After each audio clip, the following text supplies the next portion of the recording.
Oh ini dia. Iya. Lagi sibuk aja paling apa ya? Yang pasti kan di rumah terus bosan juga sih. Jadi kita Hai. Hai Omar. Apa kabar? Baik, alhamdulillah. Kamu gimana? Apa kabar? Kok aku ngeliat kamu kayak ini ya, kayak bos aku, jadi inget bos aku. Iya ya. Yang mana nih? Anira Pramanta lagi. Cuman bedanya kamu rambutnya masih tebal, kalau bos aku udah agak berkurang sih. Itu bang, komen tuh Angko Andi. Iya, Kedengeran kok katanya. kedengeran kok. Oke, Omar lagi di mana nih? Lagi di rumah. Lagi di rumah di Jakarta dong ya? Jakarta udah. Udah dari Puasa? 2,5 minggu. Ya, lumayan. Iya mah. Iya. Oke, Omar seharusnya kan kuliah di US ya nggak sih? Ya, betul. Jadi, Ya. kalau sedikit background tuh karena kenapa harusnya kan kalau misalnya pulang tuh jatahnya Juni Juli untuk summer break. Tapi gara-gara kita semua terlanda COVID, jadi sekolah tuh langsung di shutdown dan benar-benar gitu. total lockdown gitu. Jadi semua orang langsung diusir. Jadi pas mulai dari pertengahan Maret tuh sekolah udah tutup. Akhirnya aku nyari tiket kurang lebih April 7 aku dari Indonesia, April 8. April 8. Oke, dengar-dengar nih bocoran katanya waktu ke Jakarta sempat di karantina ya selama 14 hari. Bener nggak sih? Betul, 14 Ceritanya hari. gimana? Boleh ceritain nggak? Jadi orang kan semua pada bilang, oh ya harus karantina. Dan aku juga dengar dari teman-teman Ya. beda negara pun juga mereka kalau pulang harus langsung di karantina kan. Aku nyampe Soekarno-Hatta. Jadi untung Jepang tuh masih buka kan, Narita segala macam. Sebenarnya kan kepulangan dari Amerika ke Indonesia tuh tidak tergantung Langsung. apakah boleh apa enggak Indonesia, karena kan rupanya Indonesia masih menerima warga negara. Tapi yang serem tuh Jepang itu kan, kalau misalnya mereka gitu. benar-benar nggak mau transit ya udah nggak bisa kan. Akhirnya boleh segala macem. Pas sampai Soekarno Hatta dicek pertama yang tembak pakai termometer itu, terus abis itu dicek lagi berapa tulisannya segala macam.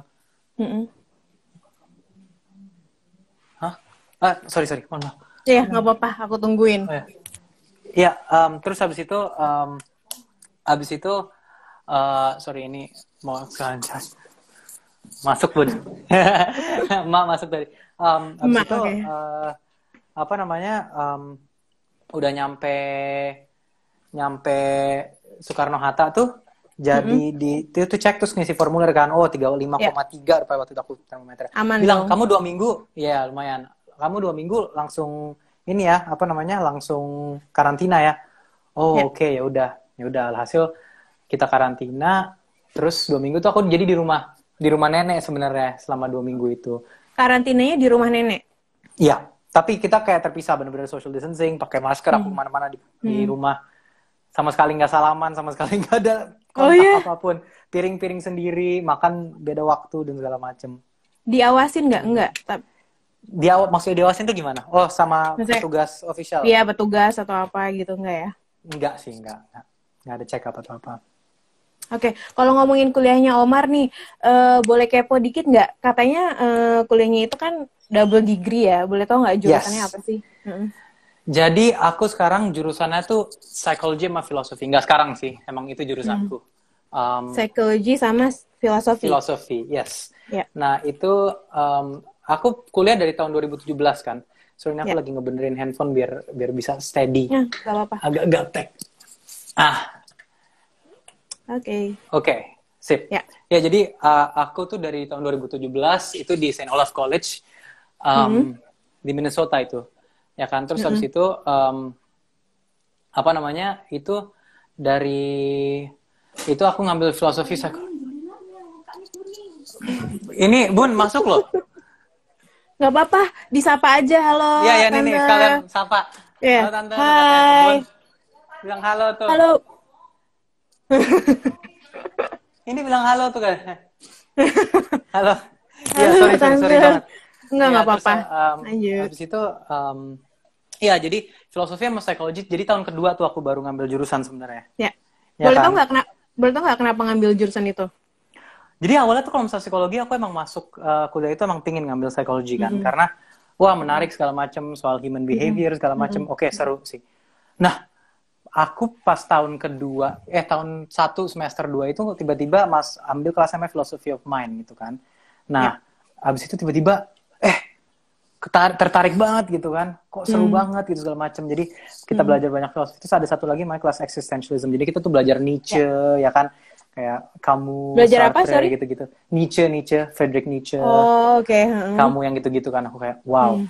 Oke, ini benar-benar gokil nih, ini yang mau gue pelajarin gitu kan.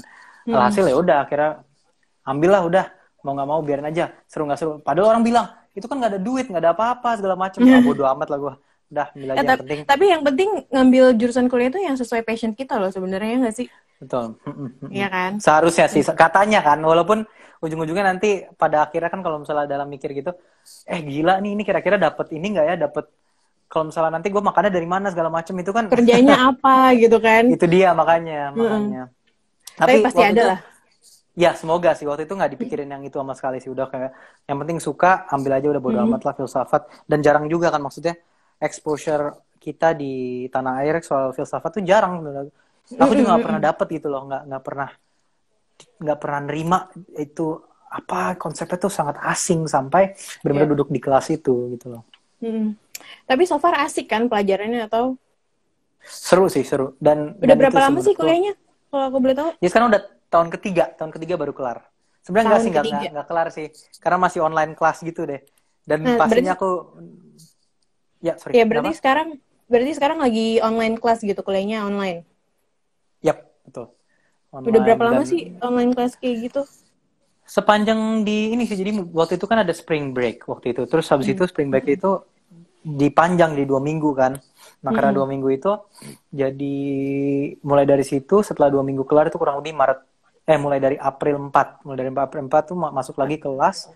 Itu udah lanjut online kelas tuh. Online kelas itu sama sekali nggak ada stop gitu kan. Jadi nggak enaknya karena di sana jam 2 siang katakan atau jam 10 pagi. Jadi harus 10 malam jam 2 malam. Iya, dini hari kan kuliah. Dini hari banget. Sekalian sahur nggak sih? Sekalian sahur. Langsung nunggu aja biar nggak tidur. Bangun baru siang ya. Kalian sahur kan nungguin. Nah, jadi kan kalau misalnya online kelas gini, kalau kita di rumah aja kan banyak waktu luang kan buat Omar. Ya, nah itu biasanya diisi ngapain aja sih, kesibukannya ngapain aja untuk ngisi waktu luang itu? Katanya katanya bisa main gitar atau apa gitu. Kalau Omar sendiri saat ini ngisi waktu luangnya ngapain sih gitu? Kita boleh tahu. Nasib, jadi aku tadinya kan mau kan, tapi ini gitar-gitar stringnya belum dipasang.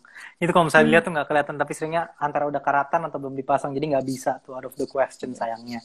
Jadi ya kadang karena sekarang lagi pack soal paper segala macam ya benar-benar baca-baca, harus baca-baca beberapa bacaan yang harus dibaca buat paper atau apa ya, waktu luang sih kadang kalau misalnya harus belanja atau apa ya itu benar-benar pakai masker, pokoknya apapun yang bisa keluar rumah tanpa kontak orang. Sebenarnya ya aku nurutin stay at home, jangan panik dulu, cuman ya gimana ya, kalau suntuk tetap aja keluar tetap aja ya rumah, harus nyari gitu. Udara segar gitu kan. Mau waduh, kalau enggak ya bete banget, bosan banget di rumah. Iya, itu dia. Nih, denger-dengar nih ya, dari Om kamu tercinta, kamu tuh pernah bikin buku ya? Iya, pernah. Boleh ceritain nggak kapan bikin bukunya? Katanya sih waktu zaman sekolah gitu, boleh ceritain nggak sedikit bukunya tentang apa, dan apa yang mendorong untuk bikin buku di umur yang masih muda kayak gitu? Jadi, aduh, udah lama banget tuh ya. Itu kalau nggak salah tahun 2000, tunggu, aku lagi mikir. 2014, di publish itu 2015. Jadi aku waktu itu umur 14-15, lagi kelas 10. Kelas 10 itu berarti 1 SMA ya. Ini 1 SMA. Nah, di sekolah aku tuh ada project, namanya tuh dulu namanya personal project. Jadi harus buat project dalam akhir tahun gitu kan. Nah, aku mikir, ya udah apa ya, mau dibuat apa. Nah, jadi kita tuh harus milih topik, di clarify, dan itu goalnya tuh harus ada social, untuk sosialnya gitu kan, harus ada social benefitnya. Aku lagi mikir apa, ya udah akhirnya aku mikir, remaja lagi sering protes soal agama. Kita lihat aja deh linknya. Awalnya tuh gitu doang, bener-bener mau buat paper berat doang. Ya, soal agama, oke.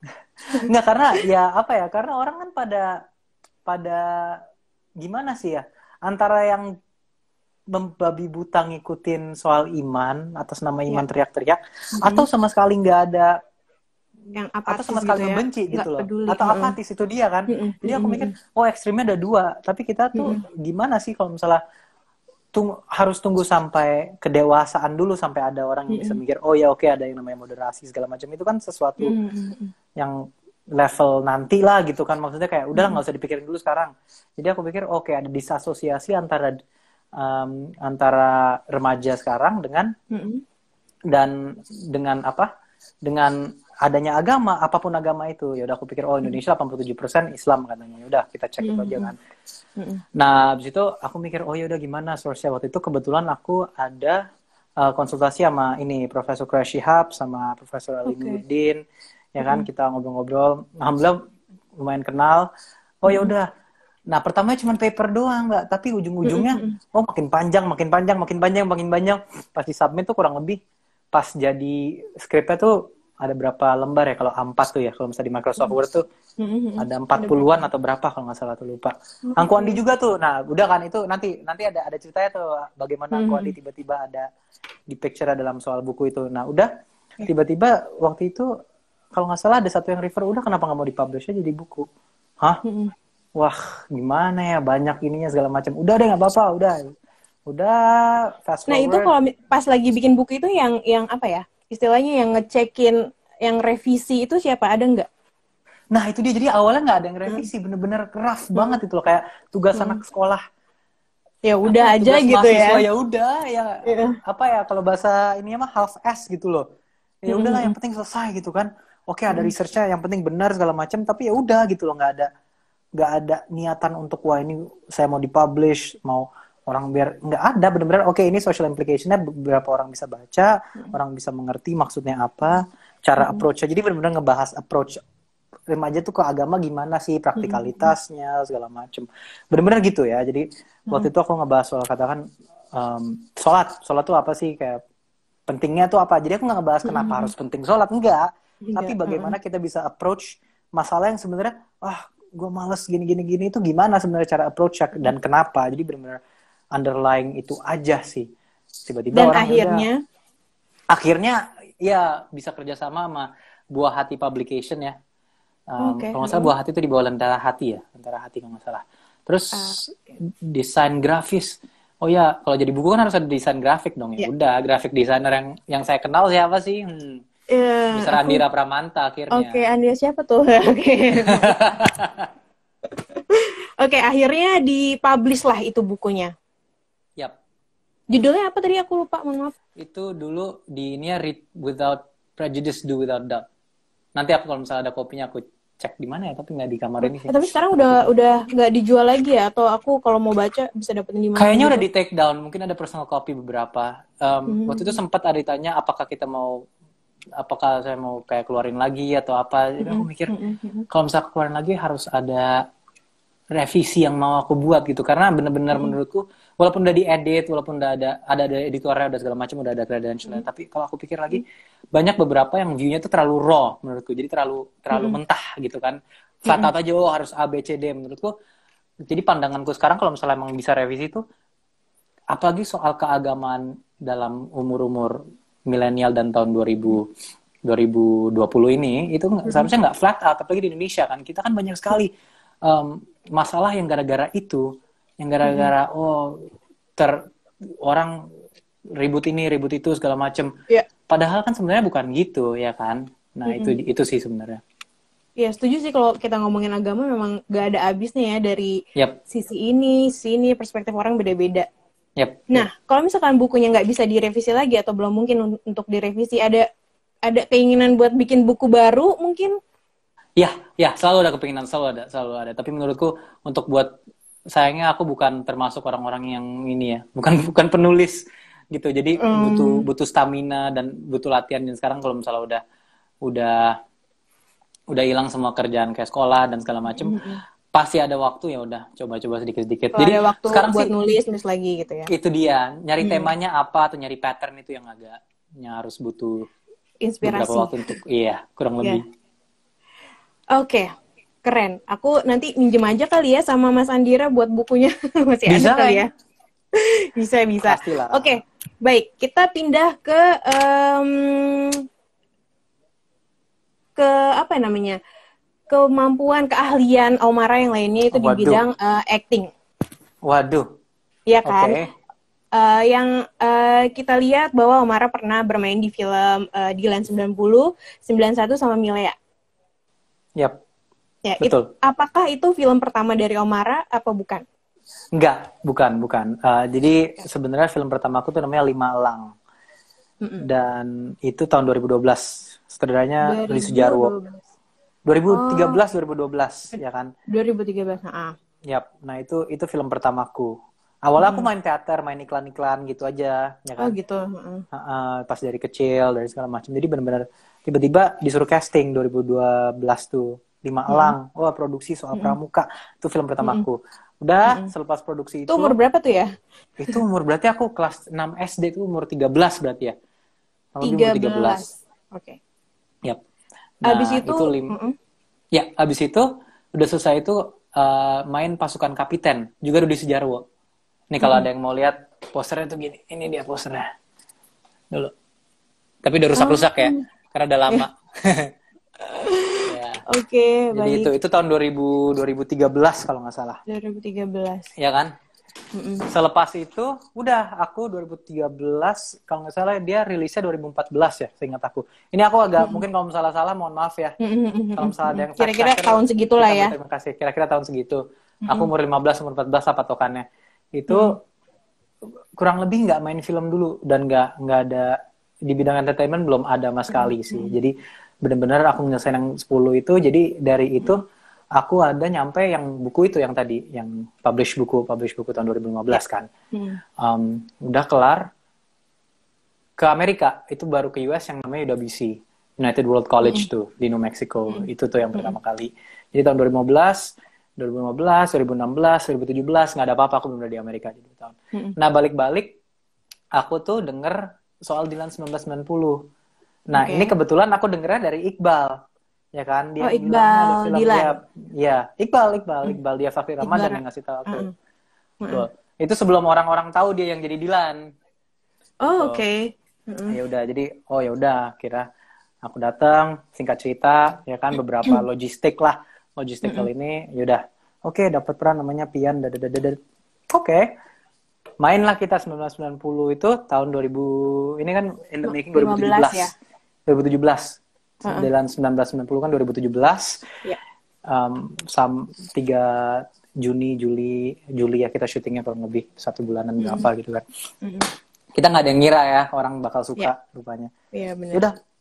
Selepas itu bilang ya udah kita antisipasi kalau misalnya ada trilogi dan segala macam lah intinya. Ya udah, alhasil 91 terbuat, Milea terbuat. Setelah Milea itu kan karena 91 sama Milea dikondens ya. Syutingnya kan bareng pas November. Digabungin. Ya, digabung November 2018 sudah selesai. Jadi pas Agustus kemarin aku main kalau misalnya soal film lebar tuh yang namanya Surat dari Kematian. Iya, tahun. Ya, film horor. Gitu. Oke, kan film Dilan 90, 91 Milea itu kan box office semua gitu kan. Nah, perasaan kamu tuh gimana sih gitu ya? Alhamdulillah. Perasaan kamu tuh gimana sih gabung sama franchise Dilan ini gitu? Ada cerita atau momen yang apa ya nggak bisa dilupain atau enggak ya sampai sekarang tuh bikin kangen gitu, ada nggak? Syutingnya sih benar-benar kalau misalnya dalam proses itu yang aku paling kangen benar-benar proses syuting itu nggak ada yang ngalahin sampai sekarang karena ya gitu kalau misalnya pas promo aku jawabannya selalu pas promo Milea kemarin bangun tidurnya late night-nya capek-capeknya marah-marahnya seneng-senengnya apa ya benar-benar cocktail of emotion sih yang nggak akan terkalahkan gitu sih. Kalau para pemainnya gimana? Apa namanya kayak Iqbal, Vanessa gitu asik-asik nggak? Maksudnya the best pastinya. The best orang ya, terbaik ya kan? Sih. Ya maksudnya mereka dari awalnya aku nggak kenal mereka siapa ya kan. Awalnya ya udah kenalan benar-benar di produksi. Oke, kalau Iqbal aku udah kenal dari Lima Elang ya. Tapi selepas itu aku nggak kenal dan mereka akhirnya jadi teman-teman terdekatku gitu kan, jadi sahabat-sahabat terdekat. Iya, ya maksudku iyalah, pastinya. Jadi keluarga kita semua. Oke. dapat bocoran kalau misalnya kamu itu di antara geng pemain film Dilan ini, kamu tuh paling jahil ya nggak sih? Ada yang bilang gitu. Ada yang bilang gitu katanya. Terus jahilnya ngapain aja sih? Kalau boleh tahu. Kenapa? Kenapa? Jahilnya tuh ngapain aja gitu Is? Oh my God. Oke, Oh jadi my God. kalau misalnya ada yang latah, kita suka latahin. Oh, Kalau gitu. misalnya ada yang bosen, ya gitu sih bener-bener yang kayak kalau misalnya lagi scene, lagi take, ketawa-tawa terus. Bener-bener gitu. Jadi bukannya kita bercanda-canda juga, ada seriusnya. Tapi a bit of humor itu kan healthy ya. Iya kan? Iya, benar. Jadi ya Jaila ya bener-bener ngelatain orang, bantu-bantuin. Tapi kita pokoknya dalam kadar warasnya aja lah. Kadar sopan. Kadar waras, oke. Oke, tapi sama mereka masih kontekan gak sih? Maksudnya, Oh, apalagi iya, kalau iya. misalnya, masih kan? Apalagi kalau misalnya Masih, sekarang masih. lagi pandemi gini, suka video call atau conference call gitu gak sih sama Ya, mereka? kita bilang iyalah. Kita bilang iya. Kita bilang iyalah. Oke, kalau kepo dong kalau misalnya video call gitu, kalau misalnya kontekan sama mereka gitu, kalau ketemu lagi, bahasnya apaan sih gitu? Ngobrolinnya Bahasnya, seputar apa gitu? wah, wow. Jadi aku waktu itu, ini interesting story doang. Aku kalau misalnya sama Ya. Julio, yang kita bilang tuh setiap kali ketemu ada sisi hari pertama atau jam-jam pertama tuh namanya reboot. Kita nggak reboot gitu, bukan reboot. Oh, REBBOOT, ribut. Iya. REBOOT, reboot Hmm. gitu kan. Jadi kayak restart gitu dari awal karena kita kan bingung mau catch up yang mana, mau ceritain yang mana. Ya. Jadi ada awal yang kayak gitu. Jadi sebenarnya once it's done, kita catch up gitu kan. Oh, inget nggak? Akhirnya inget nggak yang masa-masa dulu? Inget nggak yang masa-masa dulu yang gitu-gitu kan? Lama-lama kemana-mana gitu kan ceritanya. Lama-lama kemana-mana. Jadi kalau misalnya soal dari mana, benar-benar soal private life sih ujung-ujungnya. Dan juga Oke. kita ngeluarin jarang ngomongin bisnis atau kerja, itu hal yang jarang. Karena kan ya buat apa? Kita kan bukan business partner sebenarnya. Walaupun kita coworkers kan, ultimately kita temenan gitu loh. Kita friends. Ya, siap. Kalau boleh tahu paling sering kontekan sama siapa? Salah satu pemain dari Dilan. Siapa ya? Semuanya lah, bagi rata lah. Semuanya bagi rata, oke. Oh ya, lanjut ke Omar sendiri katanya punya band di US sana, punya sebuah band gitu, benar atau enggak? Betul. Benar. Betul.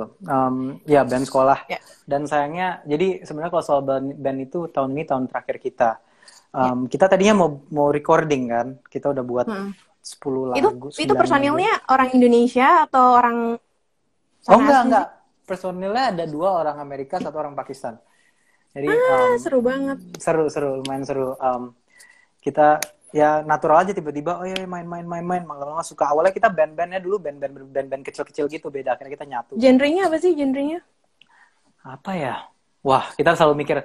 Ada yang bilang kita psychedelic rock, tapi kita sebenarnya mengarah ke fusion, pinginnya. Oke, Pinginnya. ya sekitar itulah ya pokoknya. Sekitar segitu ya. Nama bandnya apa deh? Kalau kita mau Bazin. dengerin lagunya mungkin. Nggak ada, itu dia masalah. Jadi cerita gini, Oh ya? kita tadinya mau recording nih tahun ini karena teman-temanku semua yang 3 orang itu semuanya senior, jadi udah graduate semua tahun Satu ini kan. kampus. Satu kampus ya kan. Tiga orang ini mau lulus tahun ini, aku doang yang besok masih di kuliah.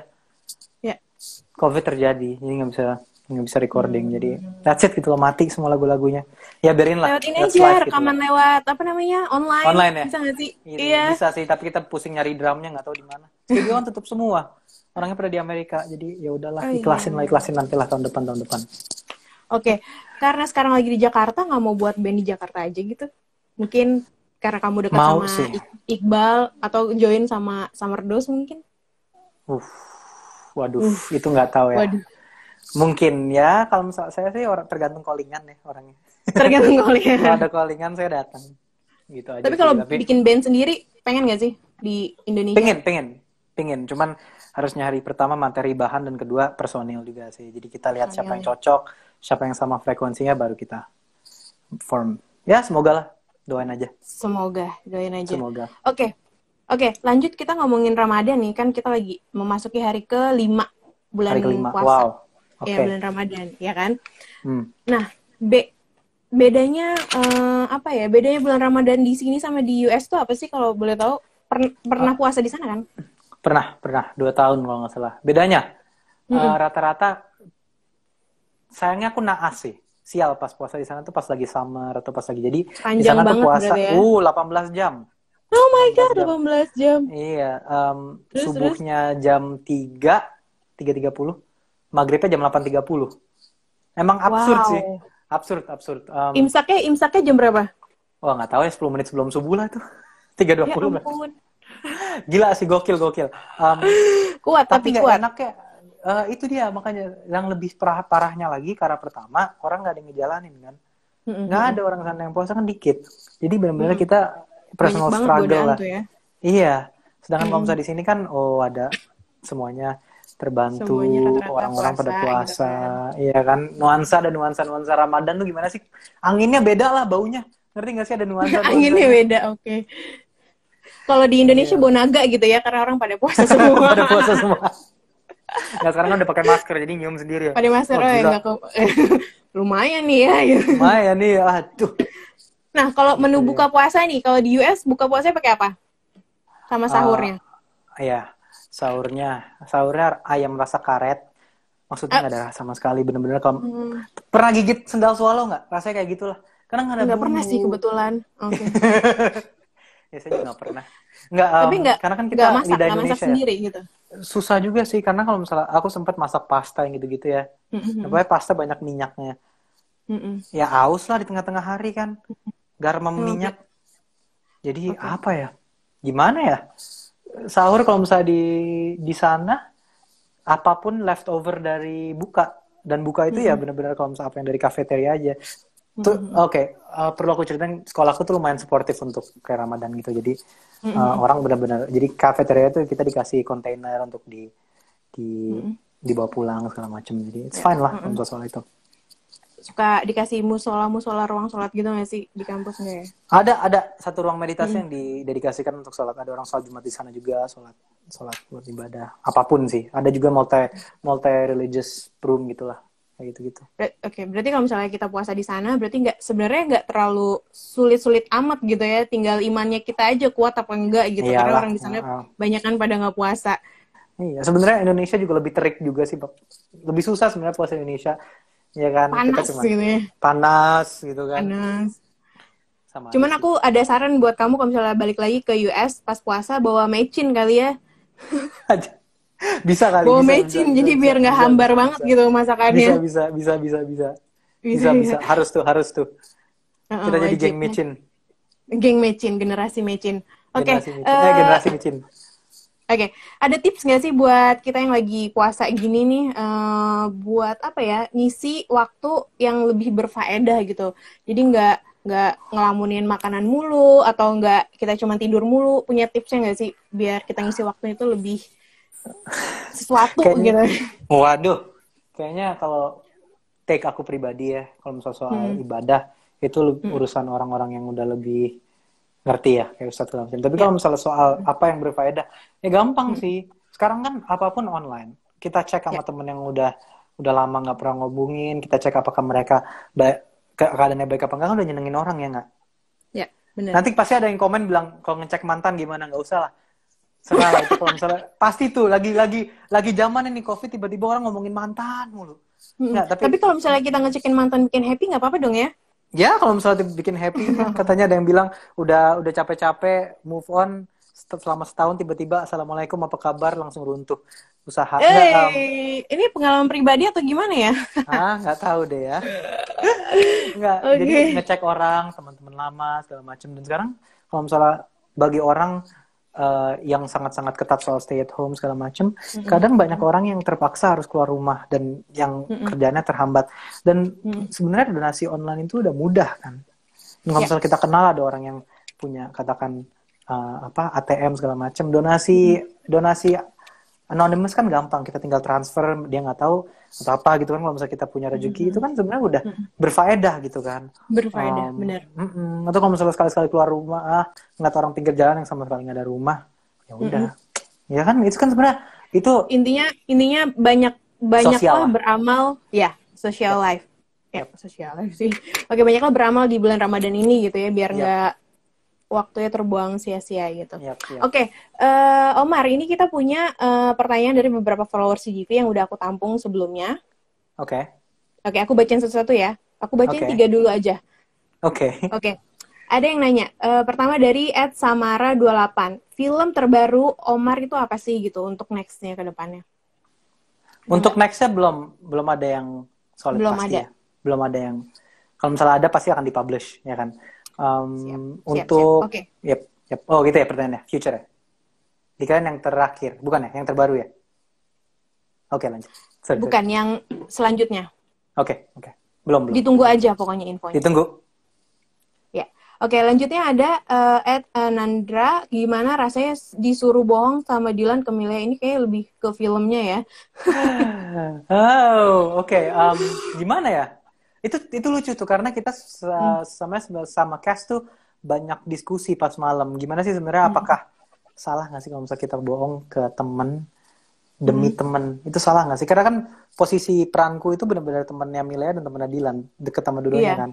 Dan jadi benar jadi perantara bohong kedua-duanya. Gitu ya.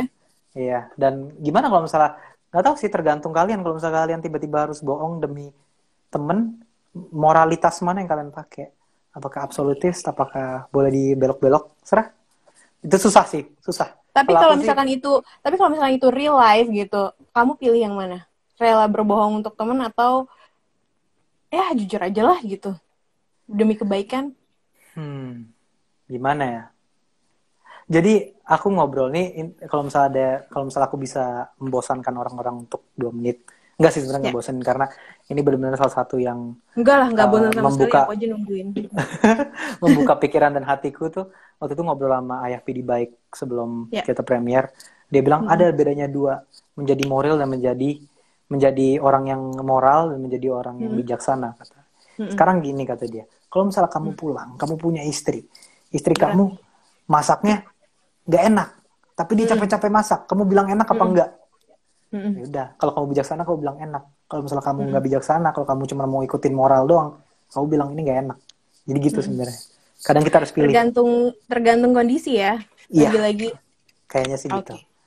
Baiklah, next question. @Ichinarchan. Ini agak pribadi sih pertanyaannya, cuma boleh dijawab, boleh enggak. Udah punya pacar belum? Silakan tebak. Gitu aja. Silakan tebak. Dari raut mukanya. Oke, baik. Oke, sebelum kita mengakhiri sesi live kita, aku punya challenge buat kamu. Oke, tapi sebelumnya kita selfie dulu, boleh ya? Oke dong. Oke. Aku hitung ya. 3, 2, 1. Apa sih? Oke. Gue mati gaya gitu ya. Selfie live. Selfie live. Keren. Emang. Iya. Top kan? Oke, baiklah. Oke, challenge-nya begini. Jadi aku sebutin 3 nama dan kamu jawab mana yang bisa dijadiin sahabat, mana yang bisa dijadiin saudara, mana yang bisa dijadiin saingan abadi, alias tapi dalam konteks positif ya, dalam sahabat, saudara itu maksudnya mana yang jadi sahabat, saudara, adik kakak kayak gitu. Terus mana yang dijadiin saingan tapi dalam hal positif. Oke. Berikut namanya. Dilan, Anhar, Nandan. Siapa yang jadi sahabat? Dilan. Siapa yang jadi saudara? Tunggu. Ya, Anhar. Saingan Nandan. Karena kan Nandan kan jago basket ya, segala macam ya ceritanya kan, top of the class. Oke, jadi yang jadi sahabat Dilan, yang jadi saudara Anhar, dan yang jadi saingan itu Nandan. Yes. Oke. Kita go for that. Selanjutnya ini 3 nama terakhir. Siapa yang jadi sahabat, siapa yang jadi pacar, siapa yang jadiin adik. Oke. Mereka adalah Milea, Wati, sama Rani. Ini peran nih. Sebagai pian saya. Kalau sebagai pian udah jelas. Sebagai pian dulu deh. Sebagai pian kan udah jelas, udah di buku udah ditulis, dari skrip udah ditulis. Kalau pian itu pacarnya Wati. Pian itu sahabatnya Milea. Dan kalau misalnya soal adek, siapa tadi? Rani ya? Rani sih nggak jadi adek sih, tapi ya gitulah, ya bisa lah. Nah, Oke, berarti kalau Yang paling gitu, out of context. kalau versi Omar sendiri, bukan di film. Wow. Ini Wow. soal karakter film mereka ya? Ya. Wow, menarik. Gimana ya? Gini deh, comment section aku minta bantu deh. Siapa jawabin buat aku deh. Ya, kalau kita nunggu di comment section mungkin sampai besok deh. Sampai besok ya. Habis gimana kalau misalnya nanti salah ngomong sedikit? Oke. Oke, nanti kita Enggak lah. DM aja kali ya jawabannya. Ya. Di kapan-kapan aku Siapa infoin. yang bisa nebak, kita iyain atau enggakin deh. Oke, siap Omar. Thank you banget. Thank you, aku yang terima Thank you kasih. banget udah cerita sama kita. Sungguh-sungguh. Aku kaget loh sebenarnya kamu tuh apa ya? Ibaratnya pemuda yang inspiratif gitu. Enggak. Kata siapa? Iya beneran aku pas dapat kisi-kisinya dari om kamu itu jadi kayak anjir gitu.